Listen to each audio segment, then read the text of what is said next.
UP के कौशाम्बी में मंझनपुर कोतवाली क्षेत्र के हिसामपुर बहरेमऊ गांव में पत्नी के अवैध संबंधों के चलते एक युवक की हत्या कर दी गई। हत्या के बाद उसका शव एक कुएं में फेंक दिया गया। आपको बता दें कि मृत युवक कुछ दिन पहले से ही लापता बताया जा रहा था, जिसकी गुमशुदगी की रिपोर्ट थाने में दर्ज करा दी गई थी। जिसके बाद ग्रामीणों के द्वारा शव को देखे जाने पर पुलिस को इस बात की जानकारी दी गई। शव को बाहर निकालने के बाद स्थानीय लोगों के द्वारा शव की शिनाख्त की गई। परिजनों ने युवक की हत्या का आरोप उसकी पत्नी और चचेरे भाई पर लगाया। फिलहाल दोनों को गिरफ्तार कर लिया गया और आगे की कार्यवाही की जा रही है।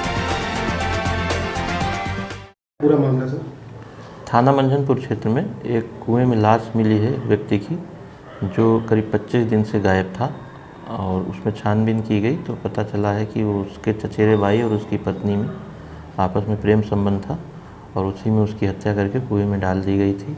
उसके ऊपर से पुआल और मिट्टी वगैरह डाल दी गई थी, जिससे बदबू नहीं आ रही थी। काफ़ी यहाँ थाने पे उसकी गुमशुदगी की सूचना थी, जिस पे छानबीन की जा रही थी। छानबीन में तथ्य प्रकाश में आया, आज बॉडी बरामद हुई है। अग्रिम कार्रवाई की जा रही है। कौशाम्बी से केकेडी न्यूज संवाददाता शकील अहमद की रिपोर्ट। झांसी के मौरानीपुर थाना क्षेत्र में पुरानी मऊ स्थित शनि मंदिर के पीछे बने नाले में स्थानीय क्षेत्रवासियों ने एक युवक का शव पड़ा देखा। इसकी सूचना थाने में पुलिस को दी गई। मौके पर पहुंची पुलिस ने शव को कब्जे में लेकर शिनाख्त कराई। परिजनों ने शव की पहचान अखिलेश पुत्र प्यारेलाल के रूप में की। मृतक के भाई मुकेश ने बताया कि उसके भाई का एक महिला से अवैध संबंध था, जिस कारण उसके भाई का महिला के घर आना जाना भी लगा रहता। आशंका जताई जा रही कि उसके भाई की हत्या महिला व उसके दोनों बेटों व एक रिश्तेदार ने मिलकर की। इसके बाद शव को नाले के पास फेंक दिया गया। पुलिस ने सभी आरोपियों को पकड़कर पूछताछ शुरू कर दी है। साथ ही शव को पोस्टमार्टम के लिए भेज दिया गया। थाना मौरानीपुर में अखिलेश नाम के युवक की आज डेड बॉडी मिली और इस सूचना पर पुलिस और मृतक के परिजन घटनास्थल पर पहुंचे हैं। पूछताछ करने पर और मृतक के जो परिजन हैं उनका आरोप है कि मृतक के अवैध संबंध एक महिला के साथ हैं और इसी के चलते उस महिला द्वारा अपने रिश्तेदार और पुत्रों की मदद से उसकी हत्या की गई। इस संबंध में बॉडी को पंचायतनामा और पोस्टमार्टम के लिए भेज दिया गया है और अभियोग पंजीकृत अग्रिम कार्रवाई की जा रही है। सालों से चल रहा था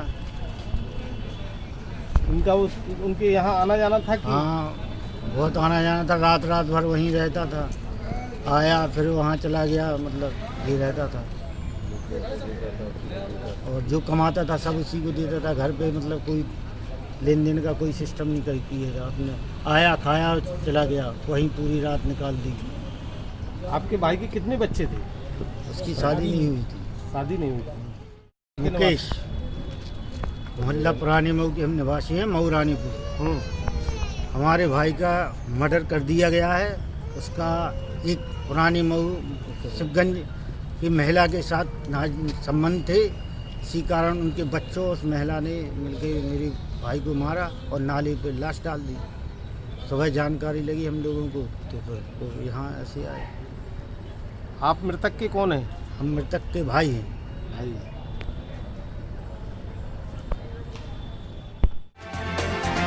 झांसी के मौरानीपुर से केकेडी न्यूज संवाददाता मुकेश राजपूत की रिपोर्ट। झांसी नगर आगमन पर आम आदमी पार्टी के कार्यकर्ताओं ने ब्रज कुमारी सिंह सह प्रभारी का जोरदार स्वागत किया। इस दौरान आम आदमी पार्टी के नए सदस्य, जिसमें 100 से ज्यादा लोगों ने सदस्यता भी ग्रहण की, तो वहीं देश के मौजूदा हालातों पर बोलते हुए उन्होंने कई बातें कही। आपसे जुड़े हुए हैं, आपकी इखलाक मोहब्बत को देखते हुए आज आम आदमी पार्टी बहुत आप लाइक कर रहे हैं लोग बाग, इसके बारे में क्या कहेंगे? ये बात सच है कि आम आदमी पार्टी ही एक ऐसा विकल्प है जो आम जनमानस की समस्याओं को सुलझा सकता है। रोटी, रोजी, स्वास्थ्य, शिक्षा, ये तमाम ऐसे मुद्दे हैं जिसमें दिल्ली सरकार में श्री अरविंद केजरीवाल जी ने बहुत अच्छा काम किया है और लोगों को दिखा भी दिया है। और यही आम आदमी की ज़रूरत है कि उसे अच्छी शिक्षा मिले, रोजगार मिले और उसे जो महंगाई है उस पर काम कर सके। हमारे यहाँ निरंतर बिजली के दाम बढ़ रहे हैं, पेट्रोल के दाम, डीजल के दाम निरंतर बेतहाशा वृद्धि हो रही है। और सबसे बड़ी बात है जो रोज़मर्रा के उपयोग की चीज़ें हैं, खाद्यान्न, आलू, प्याज जो कि गरीबों की थाली से दूर हो गया है, आज हमें उसके लिए संघर्ष करना है। ये संघर्ष केजरीवाल जी जो कि बहुत अच्छा दिल्ली सरकार का आपने देखा होगा कि दिल्ली सरकार में किस तरीके से लोगों को बहुत राहत मिल रही है, लोग आगे बढ़ रहे हैं, अच्छी शिक्षा मिल रही है, अच्छा स्वास्थ्य मिल रहा है। तो दिल्ली मॉडल को ध्यान में रखते हुए हमें भी मेहनत करनी होगी, काम करना होगा और यहाँ उत्तर प्रदेश में भी आम आदमी पार्टी की सरकार बने। ज्वलंत मुद्दों को माननीय संजय सिंह जी बहुत तेजी के साथ उठा रहे हैं और आज वही संदेश लेकर हमारे बीच में राजकुमारी जी उपस्थित है और सिर्फ पार्टी का एक मकसद है कि हमारा संगठन मजबूत होगा। हम पंचायत के चुनाव में अपने जो कैंडिडेट्स हैं उनको उतारने का पूरा प्रयास करेंगे। मैडम, क्राइम के बारे में क्या कहेंगे? आम आदमी पार्टी क्राइम जो यूपी में हो रहे हैं इसके बारे में क्या कहेंगे? क्राइम वाकई में यहाँ क्राइम की समस्या बहुत है। आप हाथरस का कांड देख रहे हैं और भी तमाम सारे काम देख रहे हैं। बेटी बचाओ बेटी पढ़ाओ नारा दिया जा रहा है, लेकिन बेटियां सुरक्षित बिल्कुल नहीं। यौन अत्याचार और 8 पुलिस वालों की हत्या कर दी। कहाँ से क्या हुआ ये भी पता नहीं चल पाया। लोगों का मर्डर कर दिया गया और इस तरीके से न्यायालय जो कि एक सुप्रीम होता है, न्यायालय समाप्त हो गए, उनका कोई वसूल नहीं रहा, ऐसा मुझे लगता है। अतः इस भ्रष्टाचार, अत्याचार, अनाचार के ऊपर लगाम तभी कसेगी जब राजनीति में परिवर्तन। Thank you madam. आज मेरा झांसी आगमन हुआ है। आज सैकड़ों की संख्या में हमारे झांसी जनपद में लोगों ने हिस्सा लिए और आम आदमी की ये समस्याएं हैं वो सभी परेशान हैं। आम आदमी पार्टी आम आदमी के मुद्दों को ही लेकर ज़मीन पर काम करती है। इसको लेकर जनता भी ने मन बना लिया है कि पिछले 72-73 सालों से जो सरकारें चली आ रही हैं उनके दुख दर्द नहीं सुनती है। एक आम आदमी पार्टी है जो दिल्ली में काम करके दिखा दिया है, वादे सारे पूरे किए हैं। वो यहाँ पर आएगी तो निश्चित तौर पर बिजली, पानी, स्वास्थ्य, शिक्षा पर काम करेगी। आज जो शपथ ग्रहण हुई है कितने लोगों ने सदस्य लिए? सैकड़ों लोगों ने लिए। आप तो खुद लगभग कितने लोगों ने देख रहे होंगे? नहीं, हम तो 100 से ऊपर करेंगे। 100 से ऊपर लोगों ने लिए। आम आदमी पार्टी मतलब ये चुनाव में क्या चुनाव लड़ेगी, खरी उतरेगी? अभी हमारा फोकस अपने संगठन को लेकर है, संगठन विस्तार का बढ़ाने को लेकर चल रहा है। गांव-गांव जा रहे हैं, जिले में हमारे पदाधिकारी पहुंच रहे हैं और आगे ग्राम पंचायत चुनाव लड़ने का है हमारा।